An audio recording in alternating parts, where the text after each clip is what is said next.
Why does not the nation move? First, educate the nation. Even for social reforms, the first duty is to educate the people. Swami Vivekanand quoted that. आज इसी coat के साथ हम शुरू करते हैं right to education act 2009। क्या कहता है right to education act? The right to education act 2009 was enacted to provide free and compulsory education to all children aged 6 to 14 years in India।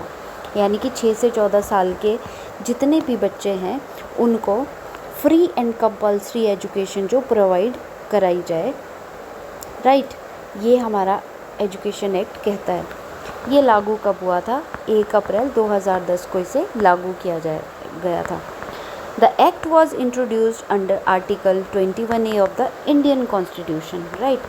Constitutional background अगर हम इसका देखें तो article 21A क्या कहता है? 6 से 14 साल के बच्चों को फ्री और कंपल्सरी एजुकेशन देना स्टेट की रिस्पॉन्सिबिलिटी है, राइट? तो आर्टिकल 21A क्या कहता है? 6 से 14 साल के बच्चों के लिए एजुकेशन देना स्टेट की रिस्पॉन्सिबिलिटी है, राइट। ये 86 कॉन्स्टिट्यूशनल अमेंडमेंट एक्ट 2002 के थ्रू ऐड किया गया था। फिर बात करते हैं हम आर्टिकल 45 की। आर्टिकल 45 क्या कहता है? Early childhood care up to 6 years. यानी कि ये आर्टिकल कहता है कि 6 साल के बच्चों की अर्ली चाइल्डहुड केयर और एजुकेशन की बात कर रहा है, जिसमें कि जैसे कि आंगनबाड़ी सेंटर्स है, वो बच्चों को क्या करते हैं? 6 साल तक के बच्चों को न्यूट्रिशन प्रोवाइड करता है, एजुकेशन भी प्रोवाइड करता है, राइट। फिर बात आती है आर्टिकल 51A की। इसमें क्या बताया गया है? Duty of parents to provide education. कोई भी पेरेंट्स जो है अपने बच्चों को प्रोहिबिट नहीं कर सकता है एजुकेशन लेने के लिए। ये उनको अपने बच्चों को एजुकेशन प्रोवाइड कराना, ये उनकी ड्यूटी बताई गई है, right. Right to education act की ज़रूरत हमें क्यों पड़ी?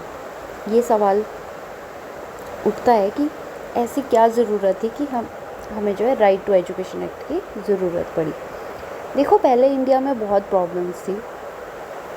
आफ्टर इंडिपेंडेंस एक तो गरीबी की वजह से बच्चे स्कूल नहीं जा पा रहे थे, चाइल्ड लेबर बहुत ज़्यादा था, गर्ल्स एजुकेशन को इम्पोर्टेंस नहीं दी जाती थी, रूरल एरियाज़ में स्कूल की कमी थी, प्राइवेट स्कूल्स एक्सपेंसिव थे। इसी वजह से गवर्नमेंट ने डिसाइड किया कि एजुकेशन लग्जरी नहीं, हर बच्चे का राइट होना चाहिए।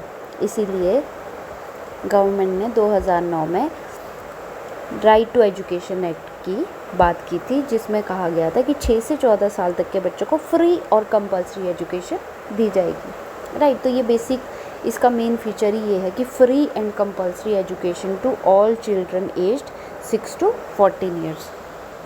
बस ये मीनिंग है इसका कि एक तो फ्री एजुकेशन और किसी भी बच्चे को 8th क्लास तक के लिए कोई फ़ीस नहीं देनी होगी, राइट, एजुकेशन लेने के लिए। एलिमेंट्री एजुकेशन की बात करता है। एलिमेंट्री एजुकेशन क्या होती है?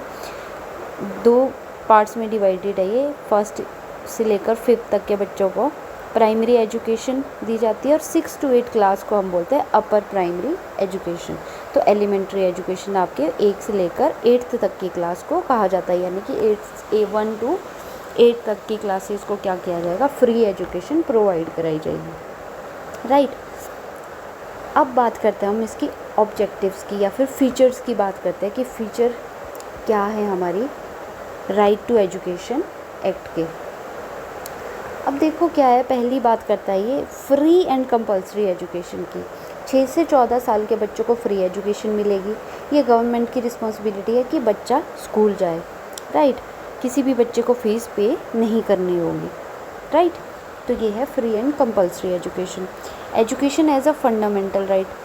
एजुकेशन को इंट्रोड्यूस किया गया है under right to education act introduce under article 21A of the constitution through the 86 constitutional amendment act 2002। Education became a fundamental right. ये एक फंडामेंटल राइट बन गया है, राइट। फिर बात आती है 25% रिजर्वेशन इन प्राइवेट स्कूल्स। अब प्राइवेट स्कूल में काफ़ी एक्सपेंसिव होता है, तो इसलिए वहाँ पे राइट टू एजुकेशन एक्ट के अंदर बात की गई है कि वहाँ पे 25% रिजर्वेशन भी रखी जाएगी, राइट। किसके लिए? इकोनॉमिकल वीकर सेक्शन के लिए, डिसएडवांटेज ग्रुप्स के लिए लाइक SC ST OBC और ट्राइबल ग्रुप्स के लिए। This promote equality and inclusion, right. एक तो इक्वालिटी प्रोवाइड करेगा और साथ ही साथ इंक्लूजन मतलब कि सारे बच्चों को इंक्लूड किया जाएगा, whether they are from different category, different gender और डिफरेंट बैकग्राउंड, राइट। तो ये बात हुई 25% रिजर्वेशन इन प्राइवेट स्कूल्स के लिए। फिर बात आती है child centred and child friendly education की। अब इसमें क्या बात करी गई? ये एक्ट प्रोमोट करता है कि फियर फ्री लर्निंग होनी चाहिए, कोई भी फियर नहीं होना चाहिए बच्चों के दिमाग में, यानी कि उनको ना तो मेंटली हैरेस किया जाएगा, ना ही कोई पनिशमेंट दी जाएगी और ना ही डिस्क्रिमिनेशन किया जाएगा। एक्टिविटी बेस्ड लर्निंग होनी चाहिए, चाइल्ड सेंटर टीचिंग मेथड होने चाहिए, राइट। फिर बात करते हैं नो स्क्रीनिंग प्रोसीजर की, यानी कि बच्चे को जब स्कूल में एडमिशन लेनी है तो उसका कोई एडमिशन टेस्ट नहीं लिया जाएगा, ना ही कोई बच्चों के पेरेंट्स का इंटरव्यू लिया जाएगा। Admission should be simple and non discriminatory, वहाँ पे कोई डिस्क्रिमिनेशन नहीं होना चाहिए, ठीक है। स्कूल एंट्रेंस टेस्ट नहीं ले सकते। फिर बात आती है नो कैपिटेशन फ़ी की। नो कैपिटेशन फ़ी में क्या कहा गया है कि स्कूल्स इलीगल डोनेशन डिमांड नहीं कर सकते। School can not charge extra admission fees और donation, this insures equal access, right. फिर बात आती है इंफ्रास्ट्रक्चर स्टैंडर्ड्स की। School must provide according to right to education act, school must provide classroom, toilets, drinking water, library and playground, right. फिर बात आती है टीचर स्टूडेंट रेशो की।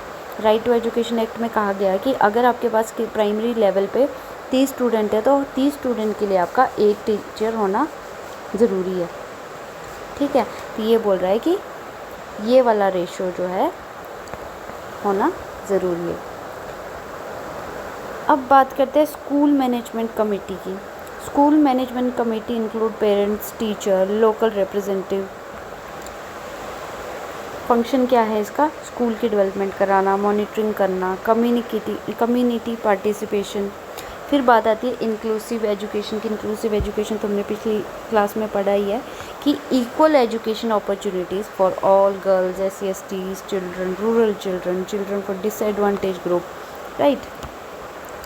फिर बात आती है continuous and comprehensive education system की। तो assessment focuses on overall development rather than only examination, right.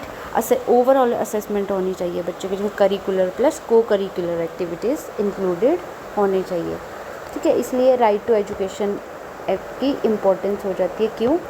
इससे एजुकेशन सब तक पहुंचती है, एजुकेशन फॉर ऑल। जैसे बात करें पुअर चिल्ड्रन को भी अपॉर्चुनिटी मिलती है, चाइल्ड लेबर कम हो सकता है इससे, बच्चे काम की जगह स्कूल जाने लगेंगे क्योंकि फ्री एजुकेशन होगी, गर्ल्स एजुकेशन इम्प्रूव हुई, लिटरेसी रेट इम्प्रूव हुआ, एजुकेटेड पॉपुलेशन बढ़ी, सोशल इक्वालिटी की बात कर सकते हैं हम कि राइट सारे बच्चे एजुकेटेड होंगे तो सोशली इनइक्वालिटी जो है कम हो जाएगी, राइट। तो this is all about right to education